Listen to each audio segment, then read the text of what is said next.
friends, welcome back. Let's talk April favorites and let's cross our fingers that I can actually get this posted right at the end of April. I first want to talk about a good thing that happened this month. There were a lot of bad things that happened, as you guys know from my life update. But a cool thing I got to do this month was I went to a julep event. I have been a julep subscriber for a couple of years now, and I've seen them do different like julep meetups around the country. And when I was living in Maine, it was always like, oh, that's cool, but they're not going to come to Maine. What's in Maine? Nothing. So they did one for Boston. And I was so excited to go. My friend was going to come with me, but she ended up getting sick and not being able to go. And I thought, like, I don't know if I want to go by myself. My boyfriend was like, no. Go by yourself. It'll be fun. You'll have fun. So I did, and I really did. I got to meet Jane Park, who is I think she's the owner or CEO, whatever the proper term is. I speak education, not corporate world.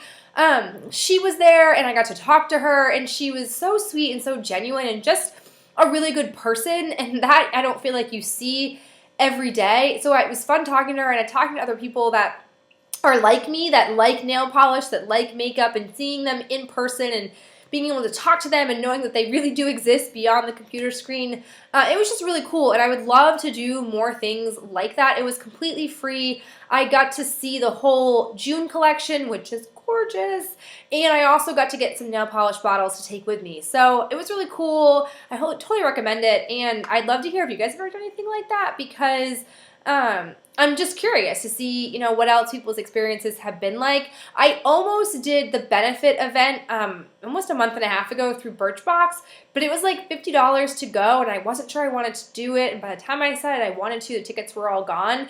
So I just would love to hear from you guys about that, because I think that that's really cool. All right, now let's talk products that I have been loving this month. First thing, Soap & Glory hand food. This stuff is amazing. I love the way it smells. You just use a small amount of it and it coats your hands, doesn't leave a greasy residue. I just think it's really awesome. It seems like it's not a lot. It's less than 2 fluid ounces, but it's currently on super cheap clearance on Sephora's website, and it's so worth it. I would definitely snatch some of this up before it is gone, and then who knows when we'll see it again. I also have a reconnected fragrance love. This is the Clinique Happy. I'm currently trying to use this up in my Finish 4 by July 4 with a little twist on it. I just forgot how much I love this. I fell in love with this stuff December of 2013, I think, is when I first got hooked on it. And it just kind of fell to the wayside amongst other perfumes that I've acquired. And using it, it just smells so good. It's a fresh scent that isn't too overpowering, but it leaves just enough that you can kind of be like, oh, you've put something on and it smells nice, and I am all for that. My next favorite is the L'Oreal Infallible Makeup Extender Setting Spray. Wow, this stuff, like the heavens opened up and they sent down to us this setting spray. It is awesome. I've literally had my makeup on since 5:30ish this morning. It's now almost 6 o'clock, and normally it can hold pretty well, but wow, top to bottom, 0 touch-ups. Usually like my concealer around my acne will start to break down and those pimples will pop through. I don't feel they're noticeable. I feel like they look good, and I attest it to this. This is the only thing I've added to my routine that I think is helping really extending my makeup's life, as it so clearly states to you here. This is totally worth it. It's expensive in the stores, but it's well worth the price tag. I would definitely recommend purchasing that and getting it and using it because it is amazing. I have 2 mascara favorites. I have a high-end and I have a drugstore one. The drugstore one is a Physicians Formula Organic Wear. I don't know if this is new, but it's new to me. This wand is just kind of a chubby wand. Doesn't look like there's anything magical about it, but I have it on my lashes today. 2 coats of this stuff, and it is nice. Your lashes are separated. They are voluminous. I think they're magical. They're not like knock you off your socks over the top lashes, but I think it's a really good everyday mascara. It holds up really well. It's 100% organic. And I just think it's really nice. I really do like this stuff. I would totally recommend buying it, especially with all the Physicians Formula deals that happen. Like, spend $10, get $7 back. This would make this like $3. So I would definitely check it out at your local drugstore. My other favorite is the Tarte's Lights Camera Lashes. Oh, this stuff is so good. I don't know how I feel about spending 23 bucks on it, but fortunately for me, I only spent 10 thanks to the Ulta deal in March. But just look at this one. It looks, again, like nothing, but it is magical. The formula is so nice. It does such a good job making your lashes look amazing. And again, if I'm not putting this stuff on, it's this. These are kind of the two that I've been using all the time, and I just think that they are great overall. Whether your budget is a higher budget or a lower budget, there is an option for you. My last makeup favorite, which it seems like, wow, already, but I really haven't changed a whole lot about my routine, so I thought I'll just show the things that I've been liking that are different, is this Ulta Contour Kit. I didn't really know what to do with this at first because, to be honest, after finishing up my Tarte bronzer, I haven't really wanted to use bronzer. I just felt like the look I was getting with the other bronzer that I was using just wasn't what I wanted, so I was kind of turned off from bronzer. And this is a contour kit. It is not meant to bronze. But I've come to a conclusion about contouring. I don't like it. I don't think it's necessary. I think that, yes, the girls that do it do look really great, but I'm seeing them through a computer. I'm seeing them on a screen. And frankly, I don't think contouring is an everyday look. And people don't advertise it like that. But I think the way I see it on social media, it is projected to be that, and I just don't like it. I don't think I want to do it, and I'm not really good at it. Maybe that's a big point for me too. So when I looked at this one day, I thought, you know what? I'm just going to use this as a bronzer, and I'm going to see how it goes. For some reason, I was struck with the idea to mix the Warmth bronzer that has sort of this tannish tone to it and the Bombshell bronzer together, which has more of a chocolatey base. It's like milk chocolate and chocolate, or yeah, I'm gonna go with that, milk chocolate and chocolate. And I really like the look it gets. It blends really easily. There is a little bit of like residue left in the pan when I swirl my brush in there, which I don't love, but whatever. And I put it on, I have it on today. I feel like it just gives me a nice sort of warmth to my face that I desperately need because the sun is not out. I don't do self-tanning. And so I just have been really drawn to this. I have not used these darker colors because frankly, they scare me. They're much darker than my face, and I just don't know if my face can handle something like that. The Radiance Highlighter, I didn't think much of it at first when I put it on. I was like, oh yeah, it looks good. Like, looks like I highlighted. I like the effect. But literally later that day, I was looking at myself in the mirror and I was like, whoa, I like the way that, like, I like that. I just have this beautiful glow. Like, I look almost borderline vampire-ish, but not at the same time.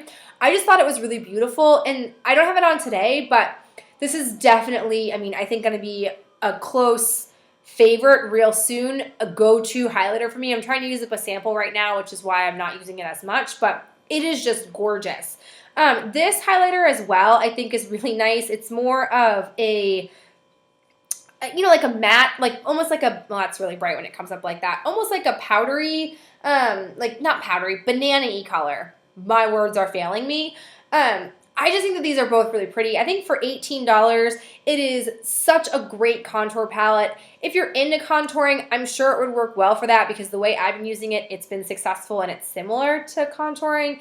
But I immediately think of the IT Cosmetics palette when I see this, and I've never used that, so I don't know if it's comparable. But definitely check this out. I think, again, the Ulta brand has found a hidden gem. I don't think everything in their collection and their brand is worthwhile, but this is definitely one of those. It is hard to come by. It's normally sold out on the Ulta website, and I've never seen it in stores, but definitely check it out. It also comes with a how to contour if you're pale or if you have medium skin. So it's out there. It's an option, but definitely worth the look because, again, it's a pretty reasonable kit in my opinion. All right, the last thing I want to talk to you guys about is a podcast and also a documentary series.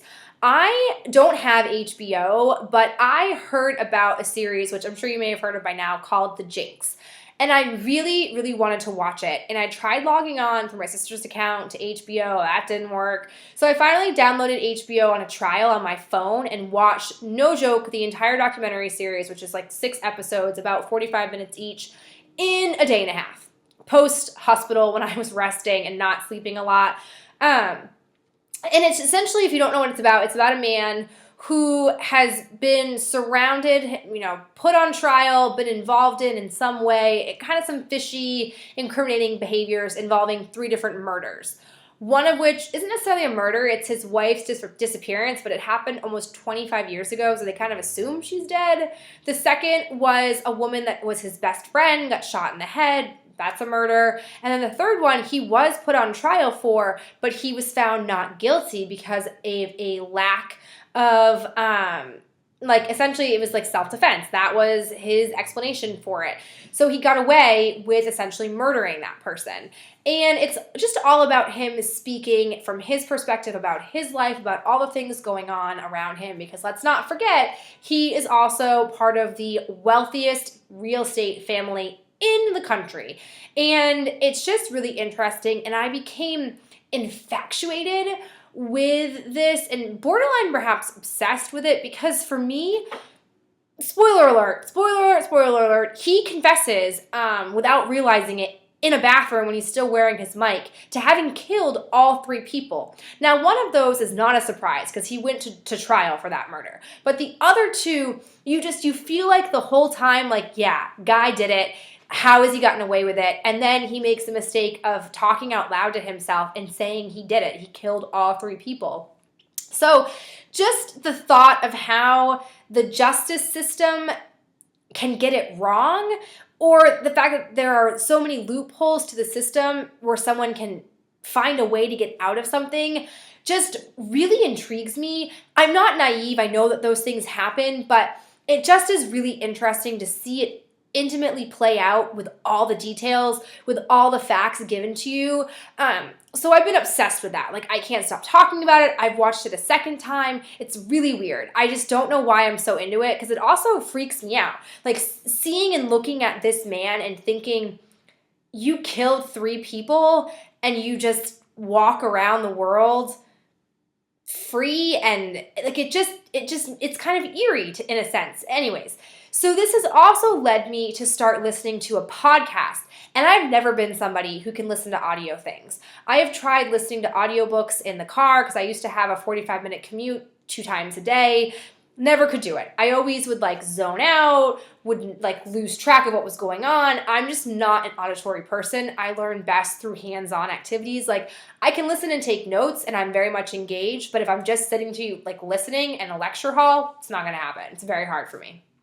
Well, this, as if you don't know, I'm also late to the Serial game.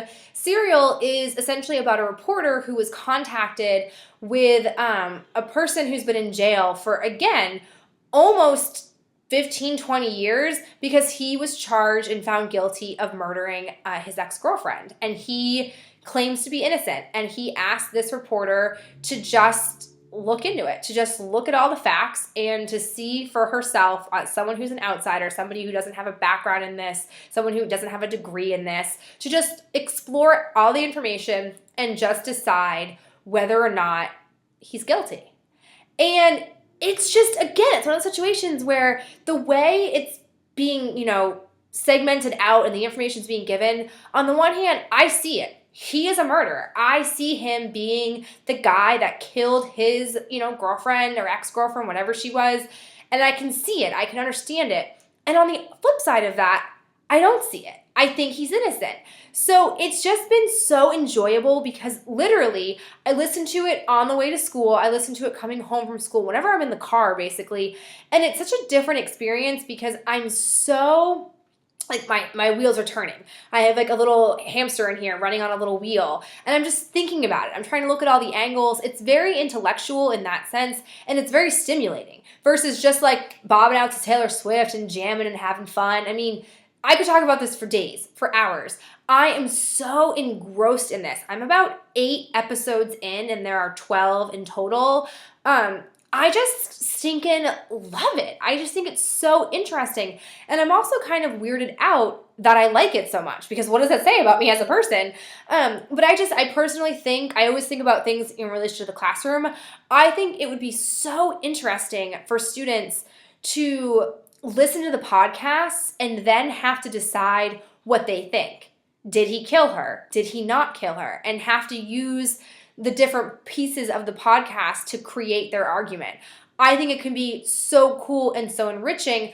But I'm also hesitant because, again, this is a real thing. It really happened, and it's a murder.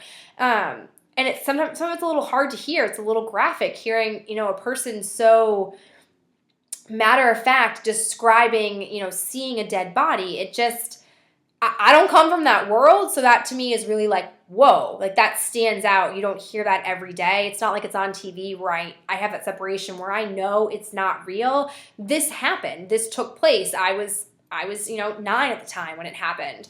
So I don't know, that's just some food for thought. I'd love to hear from you guys if you have either watched The Jinx or listened to Serial, your thoughts on that whole topic in general, because I know I'm not alone in this. I know that the thoughts that I'm having, other people are having, and I think it's worthwhile to have these thoughts and to do this exploration.